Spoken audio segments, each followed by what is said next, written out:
Welcome back. Leader of the opposition Philip J. Pierre has joined the discussion about the behavior of MPs during House sittings. Pierre, standing with his members, believes that the UWP administration ought to be more welcoming to debate, as such is the way of democracy. The leader of the opposition, Philip J. Pierre, has responded to criticisms on the behavior of members of the opposition within the House of Assembly. He has called on the nation's leaders, the UWP administration, to allow for debates to take place where it is deemed to do so. That is the government hiding behind smoke and mirrors. Look at the parliament in the UK. Look at the things. These things are immaterial. The government's issue is they've been in government for 4 years and they have done absolutely no projects. Nothing has happened. They haven't built one hotel. All the promises of the government have not been fulfilled. So they must look for smoke and mirrors. What's the worst example? What's the worst example in the vindictiveness of this government? Refusing to give opposition constituencies any work on the CDP. What's the worst example of that? The government must look at itself. The government must stop making excuses. The government was elected to run the country. Stop blaming the opposition. Pierre says as the COVID-19 situation continues to develop, the opposition will continue to offer its support to the UWP administration. However, it will not follow sheepishly. For Hot 7 News, I am Jacka Wooding. Minister for Tourism Dominic Fede says local economic activity should be encouraged on all fronts. He's calling for businesses to try to profit from the opportunity of there being a decrease in imported goods supplied throughout the country.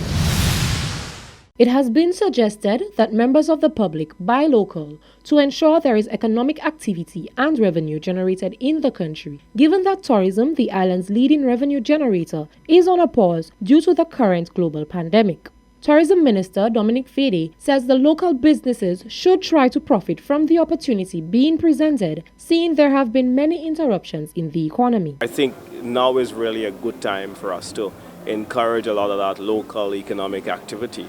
And I think that local businesses should try to profit from the opportunity that has been presented. It is important that we help to generate as much economic activity that is homegrown because of the disconnect that has taken place with the international markets for various supply chains have been disrupted, the tourism market has been disrupted, so it really is a significant issue. The minister asserted that the opportunity being presented should allow local businesses to be creative.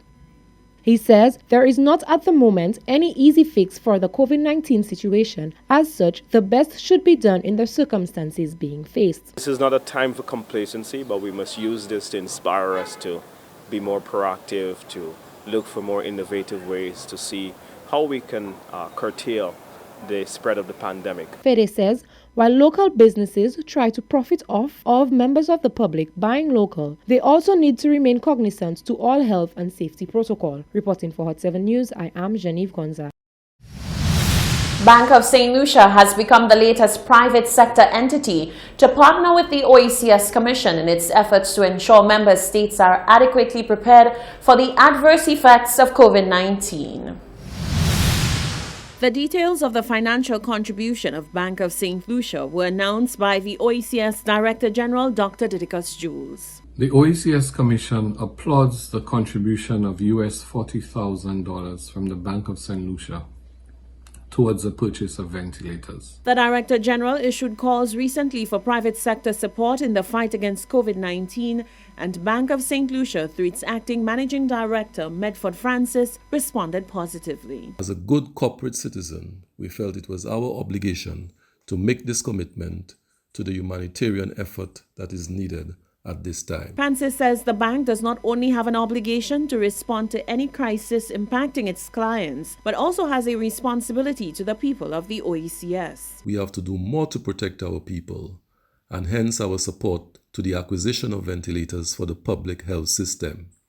It is because we really want to ensure that once we have overcome this virus, our workforce is intact and is physically, mentally, and emotionally able to undertake the tremendous economic recovery effort that would be required. The OECS Commission has decades of experience in procuring pharmaceutical supplies for member states. This advantage is now helping to fast-track the sourcing of vitally needed medical equipment. We are now in a race against time and global demand to ensure that vital equipment such as testing equipment and reagents, ventilators, and personal protective equipment for medical as well as police frontliners are brought in as quickly as we can. The US $40,000 donated by Bank of St. Lucia will go towards the purchase of ventilators critically needed in mitigating the impact of the new coronavirus in the OECS.